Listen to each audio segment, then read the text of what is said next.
Zaman batu dan zaman logam. Zaman batu adalah periode prasejarah di mana manusia menggunakan alat-alat yang terbuat dari batu. Zaman batu ini dibagi menjadi 4, yaitu zaman batu tua, zaman batu tengah, zaman batu muda, dan zaman batu besar. Zaman batu tua atau Paleotikum, manusia hidup nomaden sebagai pemburu, pengumpul makanan, dan pemanfaat sumber alam sekitar. Alat yang digunakan masih sangat sederhana dan kasar, berupa kapak perimbas dan chopper yang dibuat dengan memukul batu hingga bertepi tajam. Mereka biasanya tinggal di dalam gua atau di alam terbuka. Zaman Batu Tengah atau Mesolitikum. Masa ini yaitu masa transisi di mana manusia mulai hidup semi menetap, tinggal di tempat yang lebih permanen terutama di gua dan shelter alami di tepi sungai dan pantai.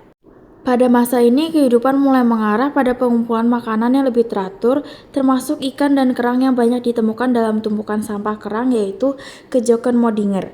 Zaman Batu Muda atau Neolitikum.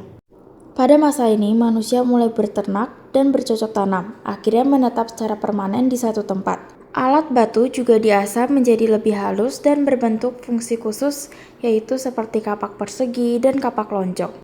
Pada masa ini munculnya tembikar sebagai wadah penyimpanan makanan dan air, rumah panggung, perhiasan dari batu, dan pakaian dari kulit kayu. Yang terakhir yaitu zaman batu besar atau megalitikum. Pada zaman ini muncul tradisi membangun situs megalitik seperti menhir, yaitu tugu batu, dolmen meja batu, sarkofagus yaitu peti batu, serta kubur batu sebagai tempat pemujaan dan penghormatan kepada leluhur.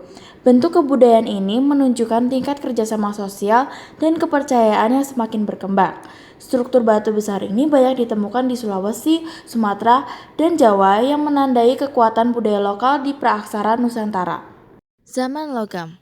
Zaman logam adalah periode prasejarah di mana manusia mulai menggunakan logam untuk membuat alat dan senjata, menandai kemajuan teknologi yang signifikan setelah zaman batu. Zaman logam dibagi menjadi 3, yaitu zaman tembaga, zaman perunggu, dan zaman besi. Zaman tembaga, periode awal ketika manusia mulai mengenal dan menggunakan tembaga untuk membuat peralatan sederhana. Zaman ini tidak ditemukan peninggalannya di Indonesia, tetapi berkembang di beberapa wilayah lain seperti Eropa, Asia Tenggara, dan Timur Tengah. Zaman perunggu. Manusia mulai mencampur tembaga dengan timah untuk membuat perunggu yang lebih kuat dan tahan lama. Peninggalan terkenal dari zaman ini di Indonesia adalah Nekara, Bejana, dan Moko. Zaman besi. Periode terakhir yang ditandai dengan penggunaan besi yang lebih luas untuk membuat berbagai peralatan yang lebih tajam dan kuat. Penggunaan besi membawa peningkatan dalam bidang pertanian dan peperangan.